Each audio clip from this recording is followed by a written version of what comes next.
Hola, yo soy Annelise, tu narradora. Si te está gustando mi contenido, por favor, suscríbete, dale a like y activa la campanita para no perderte ninguno de mis videos. Sin más, comencemos. Donde los árboles cantan. Capítulo 5. De la fiesta del florecimiento que se celebró en Campo Espino y de lo que aconteció cuando Viana trató de salvar el reino por su cuenta y riesgo.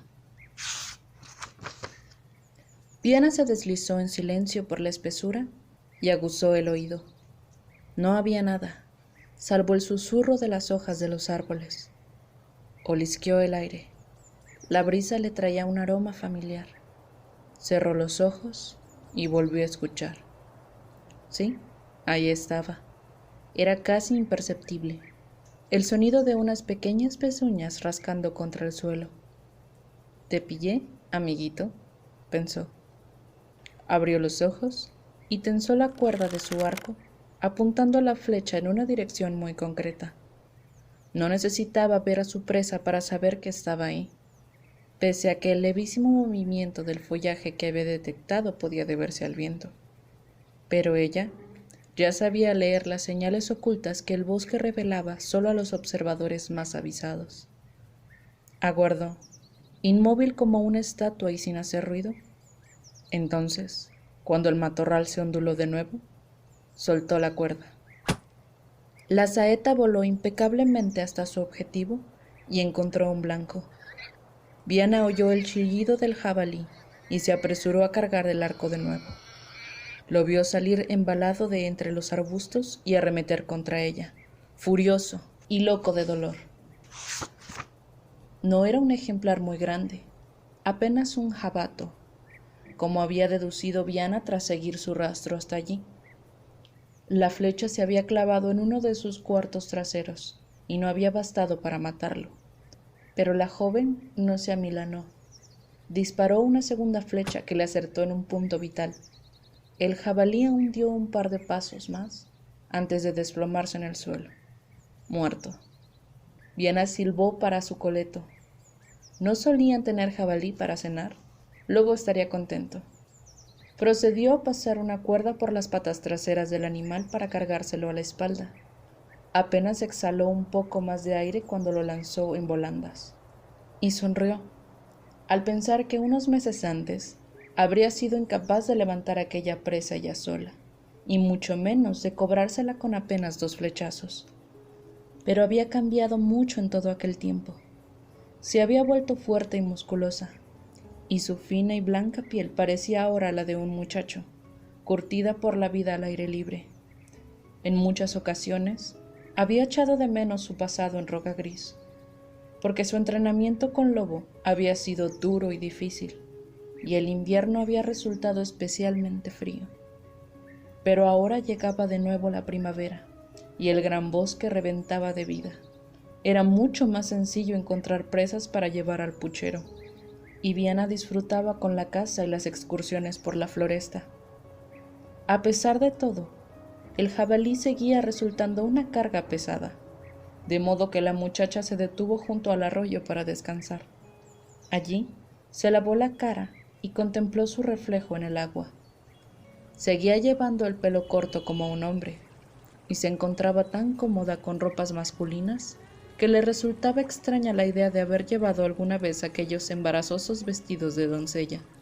Frunció el ceño al ver las pecas que salpicaban sus mejillas. Sí, desde luego, parecía un muchacho.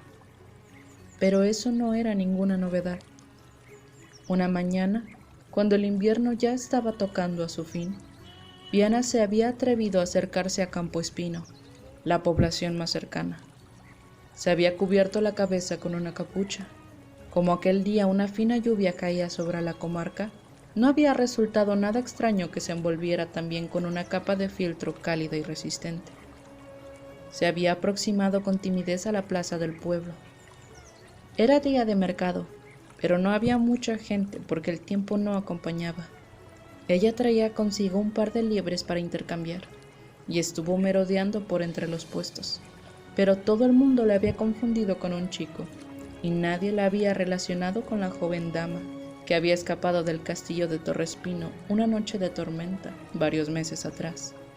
Ni siquiera los dos bárbaros que regateaban a voz en grito con el herrero le habían dedicado algo más que una mirada indiferente. Sin embargo, Lobo la había regañado por su osadía. «Alguien podía haberte reconocido», ladró. «¿En qué estabas pensando?». Pero Viana no le hizo caso, porque por dentro se sentía exultante de alegría. Le gustaba vivir en el bosque. Había aprendido a moverse por ahí como cualquiera de los animales que lo habitaban, pero a menudo echaba de menos la compañía de otros seres humanos. No era que no se sintiera a gusto con Lobo. Este había pasado a ser un gran referente en su vida, y, aunque no sustituiría al padre que había perdido, sí era lo más parecido al que podría haber conseguido, dadas las circunstancias. Se había acostumbrado a sus riñas y a sus modales bruscos, y había llegado a sentir por él un auténtico afecto. Pero necesitaba algo más, y ahora que sabía que podía vagar por el pueblo sin peligro, incluso charlar con los lugareños y disfrazaba convenientemente la voz, no pensaba renunciar a eso, por mucho que Lobo se enfadase. No obstante, en el fondo, sus consejos calaban en ella, porque no había vuelto a acercarse a la aldea más que un par de veces desde entonces. Quizá, al fin y al cabo, su lugar estuviese en el bosque. Se quedó contemplando el arroyo, pensativa. Al otro lado, la floresta se volvía más oscura. Era el límite que había marcado Lobo a su territorio, y que ni siquiera él se atrevía a cruzar. Más allá, el bosque era espeso e impredecible, y se decía que sucedían cosas muy extrañas. Más allá, la gente se perdía y no regresaba jamás. En cierta ocasión, Viana había expresado sus dudas acerca de aquellas historias. Le había dicho a Lobo que seguramente alguien lo bastante preparado, como él, por ejemplo, podría ir y volver al corazón del gran bosque sin problemas, o incluso atravesarlo de parte a parte para descubrir hasta dónde se extendía. Lobo se había enfurecido tanto como la vez que ella se había acercado al pueblo por su cuenta y riesgo, de modo que Viana no podía regresar a la civilización, pero tampoco le estaba permitido ir más allá de aquel arroyo. Su territorio, que al principio le había parecido sobrecogedoramente grande, empezaba a quedársele estrecho. A su llegada al bosque, cada día había supuesto un nuevo reto. Le había resultado muy difícil aprender a cazar y a rastrear como Lobo quería, y, por si fuera poco, había llegado el invierno justo cuando el entrenamiento comenzaba a dar sus frutos. Lobo y Viana habían luchado por sobrevivir a las fuertes nevadas y a la escasez de presas. Viana había pasado noches enteras acurrucada junto a los recoldos de la chimenea, titiritando de frío y con los pies llenos de sabañones por primera vez en su vida. El viento helado había agrietado sus labios, que ya no eran suaves y carnosos como antaño, pero había salido adelante y estaba muy orgullosa de ello, más incluso que de haber sido en el pasado una de las doncellas más hermosas de Nortia, si había que hacer caso a los poetas de la corte. Con la llegada de la primavera, las cosas se habían vuelto sorprendentemente fáciles. Todos los animales salían de sus madrigueras y criaban como locos. Era tan sencillo seguirles el rastro que la caza ya no tenía tanta emoción. Viana no tardó en comprender que el invierno la había endurecido y se sintió todavía más satisfecha con su evolución y aprendizaje. Sin embargo, no podía evitar preguntarse qué haría a continuación. Necesitaba nuevos retos, otros horizontes para explorar. Ya conocía su territorio como la palma de su mano. Cada árbol, cada piedra, cada recodo y cada vuelta del arroyo. Y soñaba con ir un poco más lejos. Tanto Campo Espino como el corazón del gran bosque le atraían por igual. Cualquiera de los dos sitios habría sido un destino aceptable para ella, pero se veía obligada a mantenerse oculta, atrapada entre ambos mundos. Pronto empezó a sentirse de nuevo encarcelada, casi como cuando vivía con Holdar. Suspiró y echó un vistazo a los rayos de sol que se filtraban por el tamiz de hojas. Era ya hora de volver a casa. Estaba planeando una escapada al pueblo para disfrutar de la fiesta del florecimiento cuando oyó un ruido que la puso en tensión. Eran pisadas humanas, no cabía duda. Y no se trataba de lobo. Él nunca hacía el menor sonido cuando se deslizaba a través del bosque. Viana cargó con su jabalí y se ocultó tras unos arbustos. Nada indicaba que había estado allí sentada hacía apenas unos instantes. Pronto oyó voces. Hablaban en el idioma áspero y brutal de los bárbaros, y Viana no pudo evitar apretar los dientes con rabia. Pero contuvo su ira y permaneció a la espera, porque se sentía intrigada. ¿Qué hacían los bárbaros en el bosque? No tardó en divisarlos. Eran 3, y avanzaban pesadamente a través de la espesura. Parecieron aliviados al encontrar aquel claro junto al arroyo, porque se detuvieron un momento para beber y descansar. Viana sabía que la tierra de la que procedían tenía pocos bosques, y que se componían, sobre todo, de extensas y heladas llanuras que se abrían entre cadenas montañosas. En el mundo de los bárbaros siempre era invierno, y hacía demasiado frío como para que pudiera formarse un bosque tan denso como aquel. No era de extrañar, por tanto, que ahora avanzaran por la floresta con la gracia de un buey atrapado en una alfarería. Pero, ¿cómo habían llegado hasta allí? ¿Por qué se habían tomado la molestia de penetrar en el gran bosque? Viana se estremeció, porque no se hallaban lejos de la cabaña en la que ella y Lobo vivían. Trató de entender su conversación. Durante los largos meses que había pasado como esposa de Holdar, había aprendido su idioma, lo bastante bien como para poder comprenderlos cuando hablaban, aunque había perdido mucha práctica. Por ello, al principio solamente pudo capturar algunas palabras sueltas, pero se esforzó mucho por averiguar qué estaban diciendo exactamente, y no tardó en descubrir, con sorpresa y algo de aprensión, que hablaban de ella. No entiendo por qué seguimos buscando a esa mujer, se quejaba uno de los bárbaros. A estas alturas ya debe estar muerta. Harak dice que no la dará por muerta hasta que alguien ponga su cadáver a sus pies, respondió otro. El primero bufó con sorna. Todo el mundo dice que huyó en dirección a este bosque, y nadie la ha visto salir de aquí.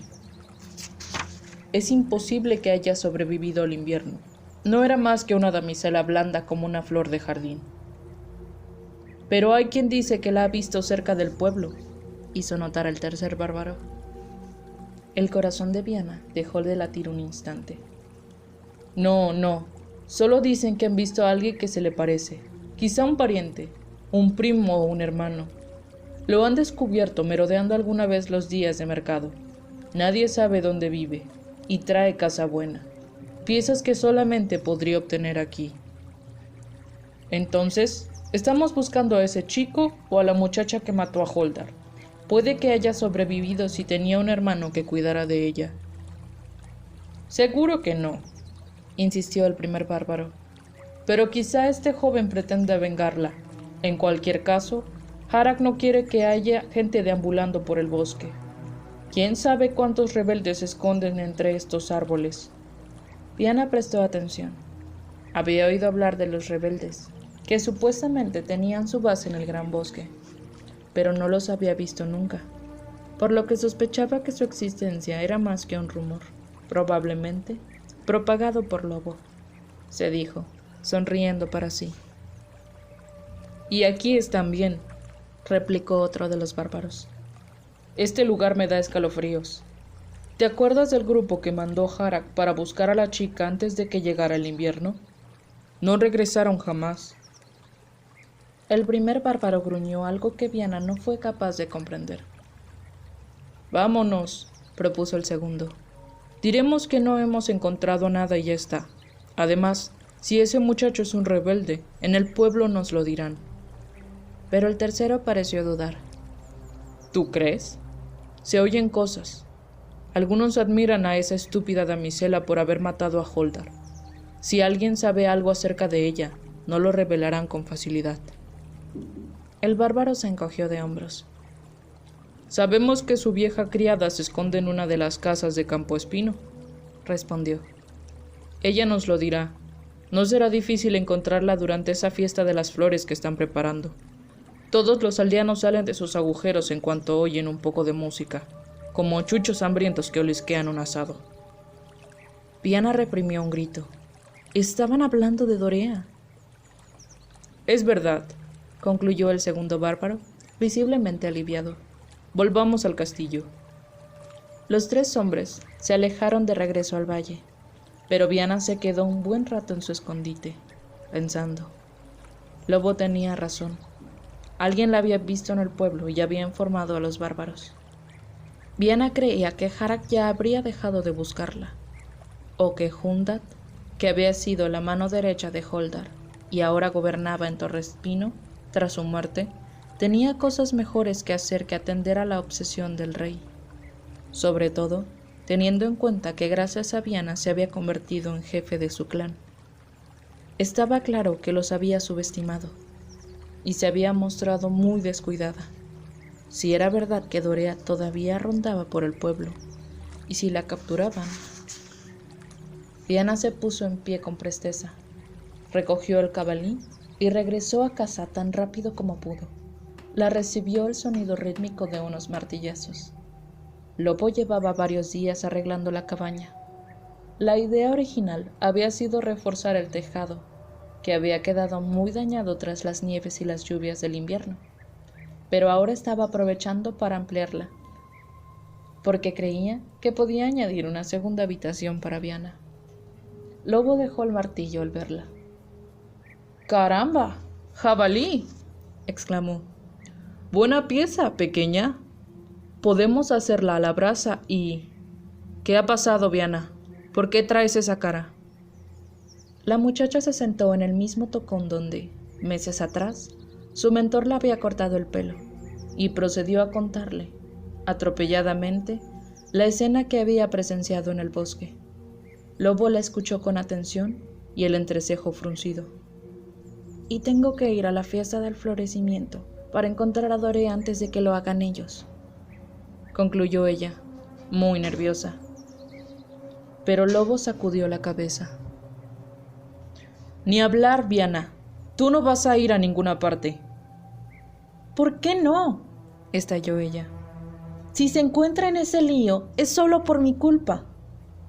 No te voy a negar eso, pero ahora no lo estropees más, ¿de acuerdo? Ya ha quedado claro que yo tenía razón. No puedes volver al pueblo. Es demasiado peligroso. ¿Te he contado alguna vez cómo perdí la oreja izquierda? Fue en una batalla de la que no me retiré a tiempo. Nos rodeaban por todas partes, y el rey me ordenó que retrocediéramos. Pero yo pensé que aún podía llevarme por delante a un par de enemigos más, y me cortaron la retirada. Salí vivo de milagro, pero con una oreja menos. Ese día aprendí dos cosas: que un guerrero demasiado soberbio es un guerrero muerto, y que no todos los reyes son tan soquetes como aparentan. Viana se preguntó si se refería al difunto rey Radis. Lobo parecía mayor que él. Quizá había convertido a las órdenes del monarca anterior. Sin embargo, en aquel momento no tenía interés de preguntarle al respecto. Pero ya no se trata solo de mí, insistió. ¿Qué sucederá si capturan a Dorea? No sucederá nada, porque ella no sabe dónde estás, y por tanto no puede delatarte. La joven se quedó con la boca abierta. ¿Crees que eso es lo que me preocupa?, casi gritó. Lo que quiero es asegurarme de que esos animales no le pongan las manos encima. Lo sé, pequeña, pero ya deberías haber aprendido que no siempre obtenemos lo que queremos. Ella entornó los ojos. ¿Qué me estás diciendo? ¿Que debería hacer como que no me he enterado de nada y olvidarme de mi nodriza? Me da igual lo que pienses. No pienso abandonarla a su suerte. Ambos se estaban enfadando por momentos. Se miraron el uno al otro, a punto de montar en cólera. Y finalmente, Lobo respiró hondo y gruñó. Eres como un grano en el culo, Viana. Es muy difícil protegerte cuando no dejas de ponerte en peligro una y otra vez. Quizá no necesite que me protejas tanto, protestó ella.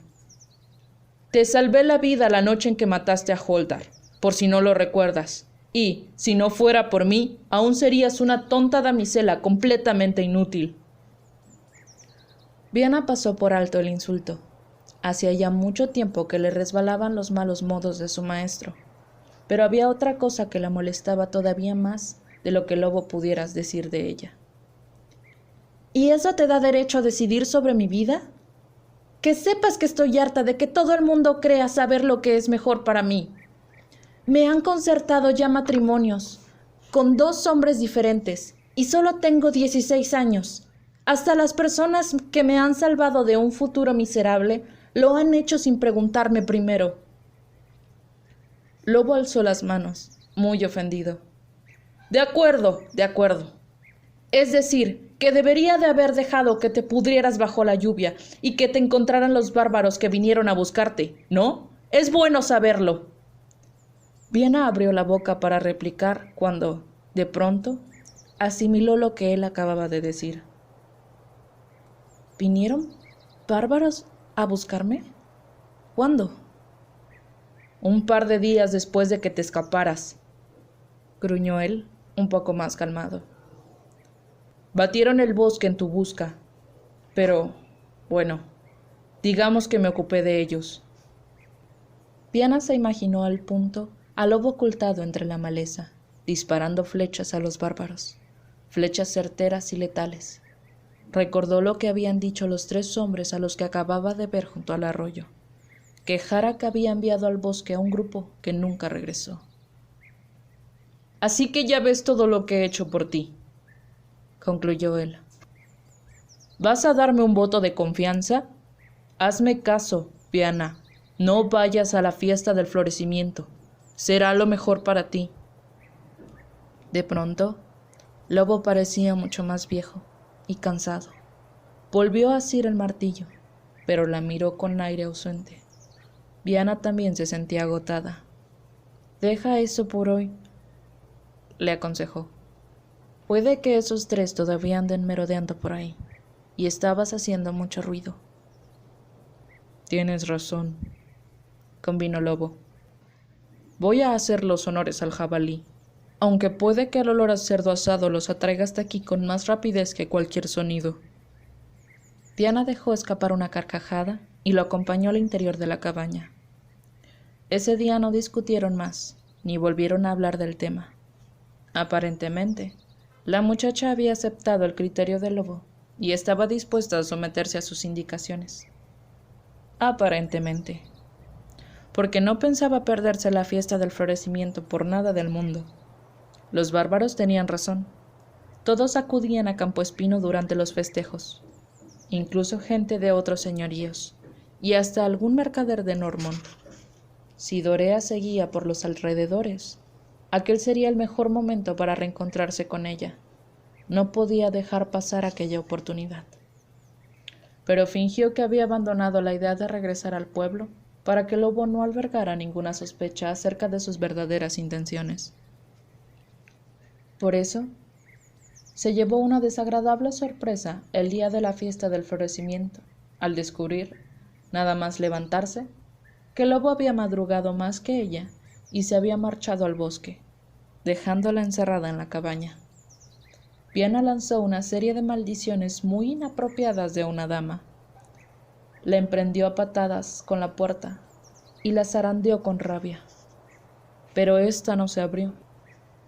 Lobo no la había encerrado nunca con anterioridad, así que Viana comprendía que él había adivinado sus intenciones. Pero no estaba dispuesta a dejar que él le ganase aquella mano. Examinó la puerta con atención, tratando de calmarse y de pensar con claridad. Estaba bien asegurada, de modo que no podía escapar por allí. Se dio la vuelta, buscando otra salida, y descubrió las ventanas. La cabaña tenía 2. Eran ventanucos muy estrechos que solían estar casi siempre abiertos para facilitar la ventilación, pero estaban demasiado altos, y Viana no podía alcanzarlos. Sin embargo, ella no se rindió.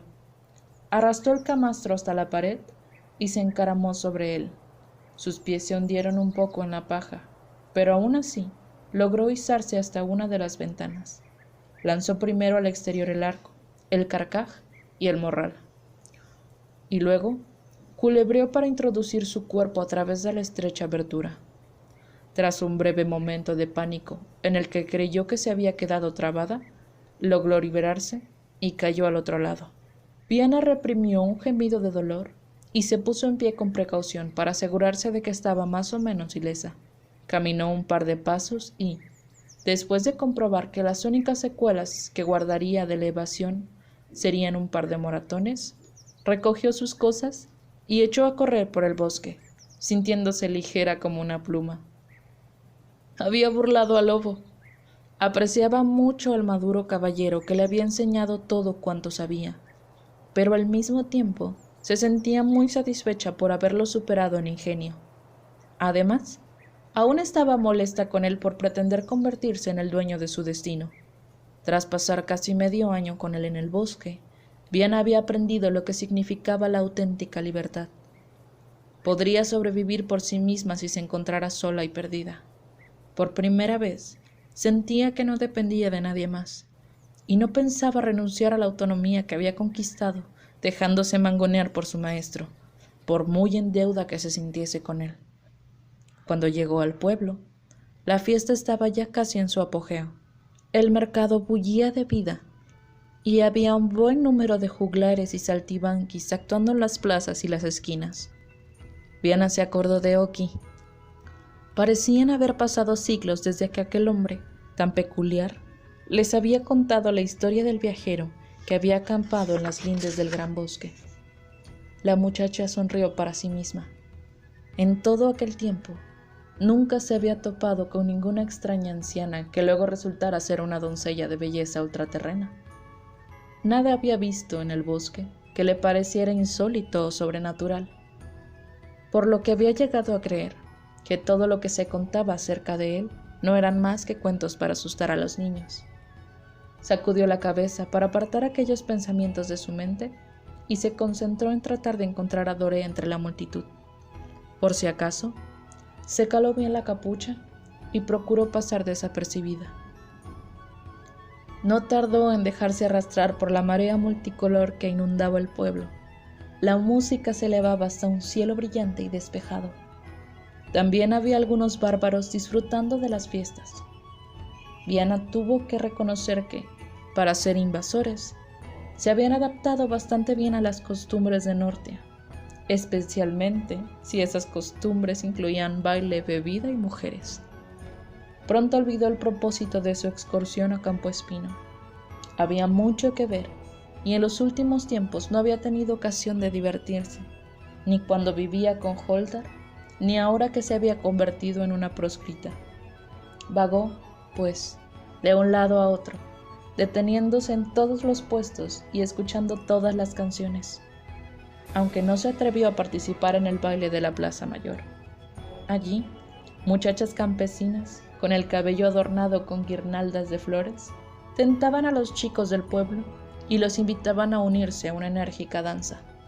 Había, sin embargo, un buen número de mozas que bailaban solas, y Viana descubrió entonces que quedaban pocos muchachos en Campo Espino. Muchos de ellos habían caído en la resistencia contra los invasores. Otros habían emigrado a los reinos del sur, en busca de un futuro mejor. Paseando la mirada por la plaza, Viana comprendió que, en realidad, aquella alegría generalizada era solo aparente. Los norteanos no habían olvidado que celebraban su milenaria fiesta del florecimiento solo porque los bárbaros se lo permitían. Había un pozo de tristeza bajo aquellas risas forzadas. Aún así, a Viana le gustó la danza, tan briosa y desenfrenada.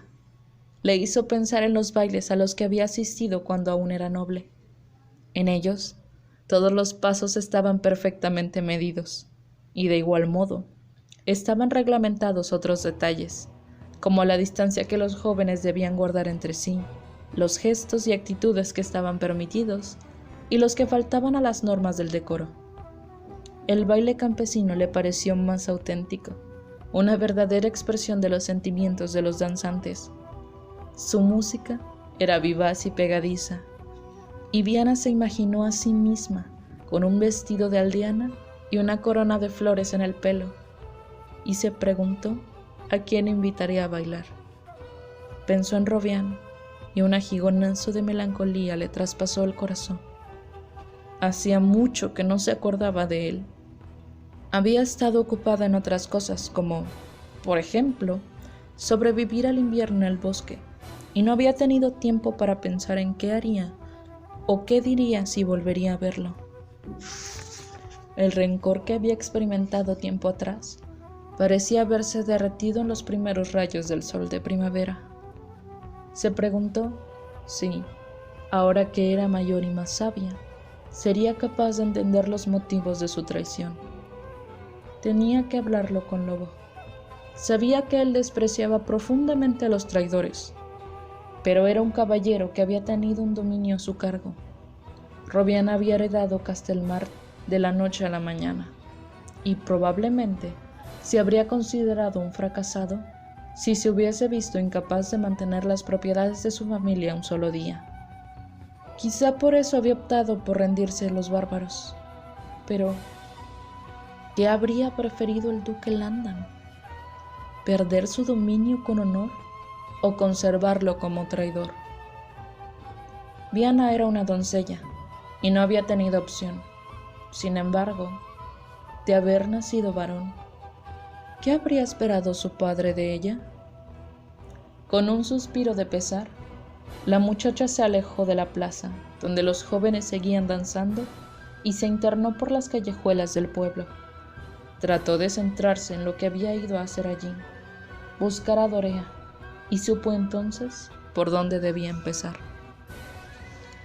Se acercó al puesto del zapatero y le preguntó: «Disculpad, ¿haríais el favor de indicarme dónde puedo encontrar el herbolario?»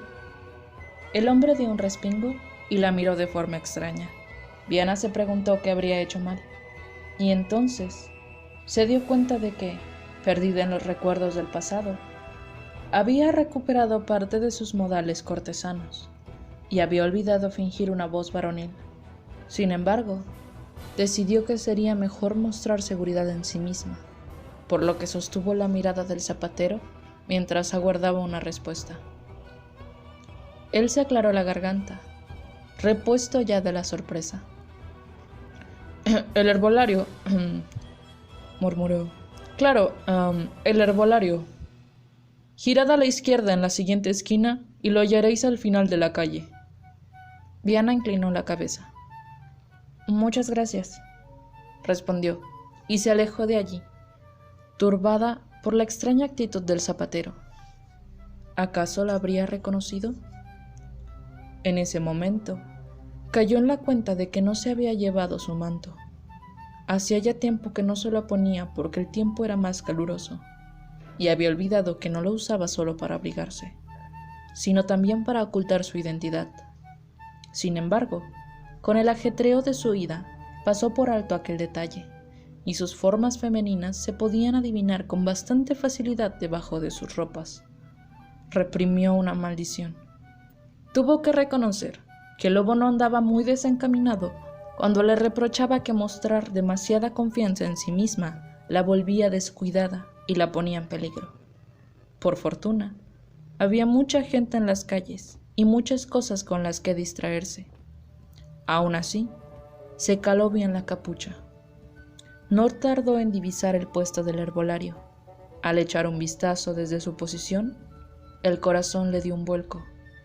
Allí estaba Dorea, regateando con el dueño por un manojo de hojas secas. Viana se puso de puntillas para tratar de verla por encima de las cabezas de la multitud. Sí, era ella. Parecía un poco más vieja y cansada, pero... Entonces, como si hubiese sentido su mirada, Dorea alzó la cabeza. y sus ojos se encontraron con los de Viana. Ella quiso gritar su nombre, pero le falló la voz. En aquel momento, alguien la empujó al pasar y la joven perdió de vista a su nodriza. Cuando volvió a mirar, Dorea ya no estaba. Viana trató de abrirse paso entre la gente, pero antes de que pudiera alcanzar el puesto del herbolario, tropezó con un muchacho de unos 11 o 12 años. Murmuró una disculpa y se dispuso a seguir su camino. Sin embargo, el chico lanzó una exclamación ahogada y Viana se volvió hacia él para comprobar que no lo hubiera pisado o algo parecido. Pero no parecía dolorido, solo la miraba fijamente, como si hubiese visto un fantasma. «¿Sois vos?», susurró. «¿Habéis vuelto?». Viana, incómoda, no sabía qué responder. «Me confundes con otro, muchacho», murmuró, tratando de imprimir a su voz un tono más grave. Pero él negó con la cabeza. «No vayáis ahí», le advirtió, tirando de la manga de su jubón. «Es una trampa». Viana alzó de nuevo la vista para mirar al puesto del herbolario y descubrió a un par de bárbaros que revoloteaban por allí, aparentemente ociosos. Recordó entonces la expresión del rostro de Dorea en aquel breve instante en que sus ojos se habían cruzado. ¿Había tratado de advertirla? ¿Por eso había desaparecido de aquella forma? ¿Sabrían los bárbaros que estaba allí? ¿La habían utilizado como señuelo? Eran demasiadas preguntas. Confusa, Viana se dejó arrastrar por el muchacho hasta un callejón desierto y silencioso, pero se desembarazó de él cuando se dio cuenta de que insistía en conducirla al interior de una casa. «Espera un momento. ¿A dónde me llevas? ¿Por qué me estás ayudando?». El chico alzó la mirada hacia ella. Era un aldeano como tantos otros. Vestía gastadas ropas de lana, que pronto se verían sustituidas por prendas de lino cuando llegase el verano, y llevaba el pelo sucio y revuelto. Su rostro mostraba algunos churetones de mugre, pero sus ojos negros brillaban con determinación. Y, sin embargo, a Viana le resultaba familiar. «Porque sé quién sois vos», dijo él, y su voz vibraba de emoción. «Os debo la vida». Viana ladeó la cabeza y se quedó mirándolo. Entonces lo reconoció. Era uno de los hijos de aquella pobre mujer que había acudido al castillo en busca de un poco de comida para su familia, una noche de tormenta, a principios del otoño. «¡Tú!», exclamó. «Ya te recuerdo. ¿Cómo está tu madre y tus hermanos?». El muchacho pareció sentirse enormemente orgulloso de que ella supiese quién era. Parpadeó rápidamente, y Viana adivinó que estaba tratando de contener las lágrimas. «Todos bien, gracias, señora. Bueno, menos el pequeño, que murió durante el invierno». «Lamento oír eso», murmuró Viana, apenada. Sin embargo, él se encogió de hombros. «Hizo mucho frío», fue lo único que dijo. «Pero vos habéis vuelto a Campo Espino», añadió, animado. «Siempre dije que regresaríais para destruir a Harak». Viana se sintió desconcertada. «¿Destruir a Harak?», repitió, como si no hubiese oído bien. «¿Y cómo se supone que voy a hacer eso?». «No sé. Vos matasteis a esa mala bestia de Holdar y os ocultasteis en el gran bosque y seguís viva. Os atrevéis a desafiar a los bárbaros. Yo vi que os enfrentasteis a vuestro esposo sin ningún temor, aunque él era mucho más grande y fuerte que vos». Y la contempló con rendida admiración. Viana comprendió la lógica de aquel muchacho. Ya que había matado a un jefe bárbaro, no le resultaría difícil terminar con la vida de otro. ¿Sería cierto? ¿Podría ella enfrentarse a Harak? Un aluvión de sentimientos la inundó por dentro. Recordaba muy bien al rey bárbaro y la prepotencia con la que la había tratado, entregándola a uno de sus hombres como si fuera un bien material. un castillo, un molino o un caballo de pura sangre. Solo un medio para alumbrar a los hijos de los invasores que heredarían los señoríos de Nortia. Viana aún hervía de ira al evocar la humillante ceremonia en la que las damas de alcurnia del reino habían sido repartidas entre los jefes de los clanes como en una subasta de ganado.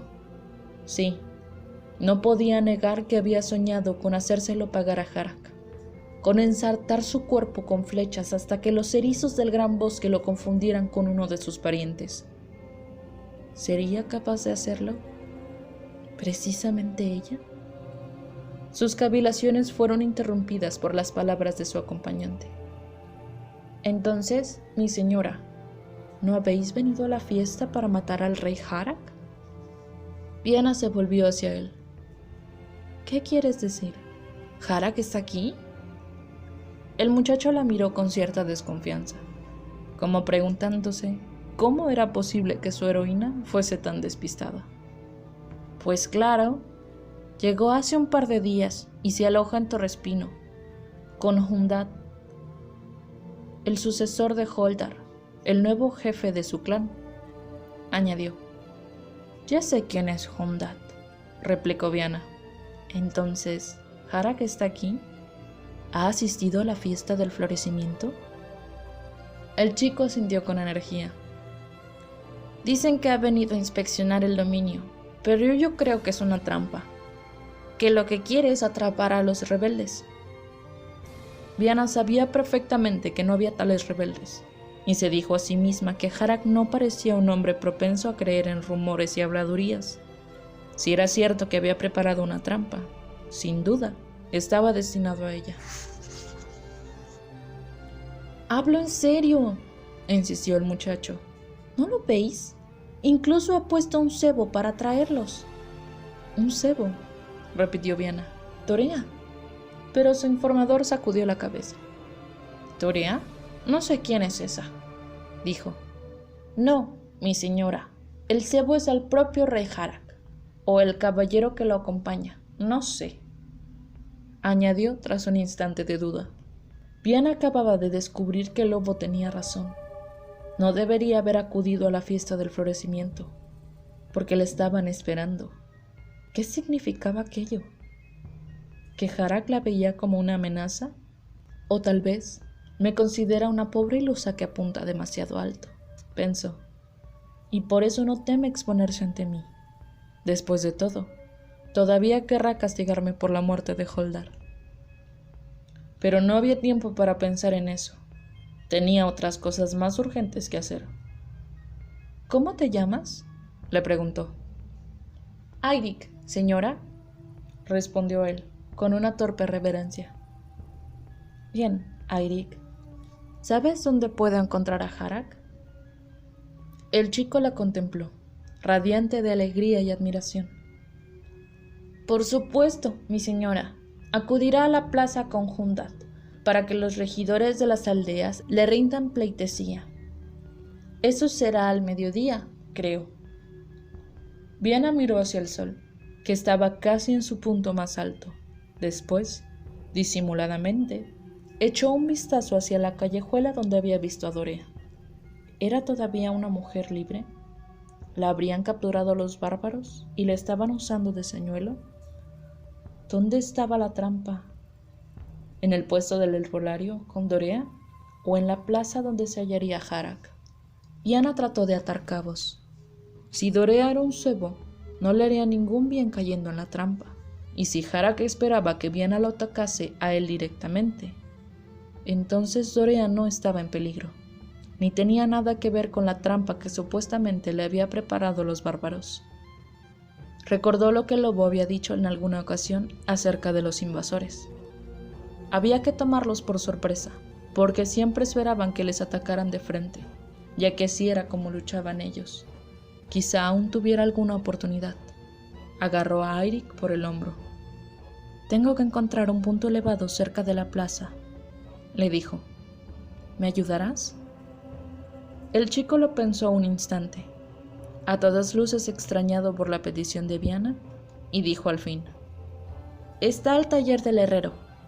Vive en una casa grande porque su familia es muy numerosa. Y, bueno, porque se lo puede permitir. Tiene 2 pisos sobre la planta baja y está en la misma plaza. ¿Eso será perfecto?, asintió Viana. Llévame hasta allí. El muchacho, dejándose contagiar por su entusiasmo, la guió por las callejuelas estrechas y oscuras, tratando de evitar la zona del mercado. Entraremos por la puerta de atrás, le dijo. Siempre está abierta para que corra el aire, porque si no, el herrero pasa mucho calor. Pero, ¿no habrá cerrado la herrería por ser día de fiesta? Eirik se rió. ¿Cerrar la herrería? Precisamente hoy, con tantos guerreros en el pueblo, está claro que no conocéis a Gilrad. Bueno, pues es evidente que tú sí, replicó Viana, algo molesta. ¿Nos dejará entrar a su casa, así por las buenas? Soy amigo de uno de sus hijos, respondió Eirik, como si eso lo explicara todo. Resultó que su joven guía tenía razón. La puerta trasera del taller estaba abierta, y el herrero se afanaba sobre su yunque, al parecer, ajeno a los festejos que tenían lugar en la plaza. Buenos días, Gilrad, saludó Eirik. ¿Está Peitan en casa? No lo sé, gruñó el herrero, sin dejar de trabajar y sin molestarse en mirarlo. Su voz era tan potente que resonaba por encima de los golpes del martillo. No creo, pero sube a ver. Gracias. Eirik se apresuró a trepar por la escalera, y Viana lo siguió en silencio, maravillada por la audacia y el descaro del muchacho. Subieron hasta el 2.º piso sin encontrar a nadie. Probablemente todo el mundo estaba disfrutando de la fiesta. Eirik condujo a su compañera hasta la habitación más alta, la que había justo bajo el tejado. Ambos se asomaron al ventanuco, que ofrecía una vista perfecta de la plaza. Ya hacía rato que la danza había terminado. El carpintero estaba terminando de montar un estrado sobre el cual se había colocado el gran sital de madera para el rey Harald. No muy lejos de allí, los regidores, nerviosos, esperaban el momento de rendir homenaje al caudillo bárbaro. Y entonces, los aldeanos dejaron paso a la comitiva real. Viana echó un vistazo al cielo. Era casi mediodía. Se apresuró a montar su arco y a extraer un par de flechas de su carcaj. ¿Qué hacéis, mi señora?, preguntó Eirik, inquieto. Viana le dirigió una encantadora sonrisa. Vengar un agravio, respondió. Tensó la cuerda del arco y buscó el blanco adecuado. Vio que los bárbaros entraban a caballo en la plaza. Hundrad, el nuevo señor de Torrespino, abría la marcha, acompañado por uno de sus guerreros. Detrás iba el rey Harald. Viana apuntó a su figura y esperó el momento oportuno. Le llamó la atención el joven que cabalgaba junto al rey. Era un caballero de Nortia, no un bárbaro. Llevaba cote de mallas y un sobreveste con los colores de su escudo de armas. Una espada de oro que surgía entre olas de plata y azur sobre campos de gules. Un distintivo que Viana conocía muy bien, el escudo de Castelmar. Viana bajó el arco con el corazón latiéndole con fuerza. No podía ser. Seguramente se trataría de otra persona. Examinó de nuevo al hombre que acompañaba a Harald y confirmó sus peores sospechas. En efecto, era Robián. Parecía mayor, más adulto quizá, y también más serio. Un rictus de amargura estropeaba sus bellas facciones, pero era él, sin duda, el muchacho que había crecido con Viana y a quien ella había jurado amor eterno. Inspiró hondo. Aquello formaba parte de un pasado que ella había creído totalmente superado y, sin embargo, allí estaba Robián de nuevo, para atormentarla con su presencia. ¿Sucede algo, mi señora?, quiso saber Eirik. Viana se esforzó por concentrarse. El chico había sugerido la posibilidad de que Robián fuese el señuelo preparado por Harald. Enrojeció. ¿Tan conocida era entre el pueblo la relación que los había unido? Después comprendió que, desde el punto de vista de una hipotética fuerza rebelde nortiana, Robian era un traidor al que, sin duda, muchos querrían hacer pagar cara su decisión de servir a los bárbaros. No todo giraba en torno a ella, se recordó a sí misma. No, respondió. Nada en absoluto. Volvió a apuntar y, por un instante, tuvo a Robian a tiro. Sería tan fácil soltar la flecha. Pero no debía permitir que sus emociones interfirieran en la labor que pretendía llevar a cabo. Por otro lado, una parte de ella no deseaba ver muerto a Robian. La idea de que aún pudiera sentir algo por él la inquietaba, pero Viana no se detuvo a considerarla y apuntó cuidadosamente al corazón del rey bárbaro. Aguardó, sin perder el blanco, a que él penetrara en la plaza, y cuando decidió que era el instante adecuado, soltó la cuerda del arco. La flecha hendió en el aire con un silbido letal y se hundió en el corazón de Harak. ¡Lo habéis conseguido, señora!, exclamó Eirik, jubiloso. Viana bajó el arco, muy orgullosa de sí misma. Abajo, en la plaza, reinó el caos. Mientras Harak se tambaleaba sobre el caballo, sus hombres, desconcertados, miraban a todas partes en busca del autor del disparo. A Viana no le importaba que la vieran, no ahora que Harak estaba muerto. Pero entonces... «Mirad, señora», susurró Eirik, con un tono repleto de temor reverencial. Viana ya lo estaba viendo, pero no podía creerlo. Harak no había caído de su caballo. Por el contrario, se había arrancado la flecha del pecho y la alzaba en alto con su rugido de ira. «No puede ser», murmuró la muchacha. Buscó frenéticamente alguna explicación a lo que acababa de contemplar. Lo había herido en pleno corazón. Estaba segura de ello, y la flecha había salido de su pecho, tinta en sangre, lo cual indicaba que no había sido detenida por ningún tipo de armadura. Harak debería estar muerto, pero estaba vivo. «Es el diablo, señora, el diablo», musitó Eirik, pero Viana no lo escuchaba, porque Harak los había descubierto en la ventana. Y con un segundo grito de rabia, estaba lanzando a sus hombres contra ellos.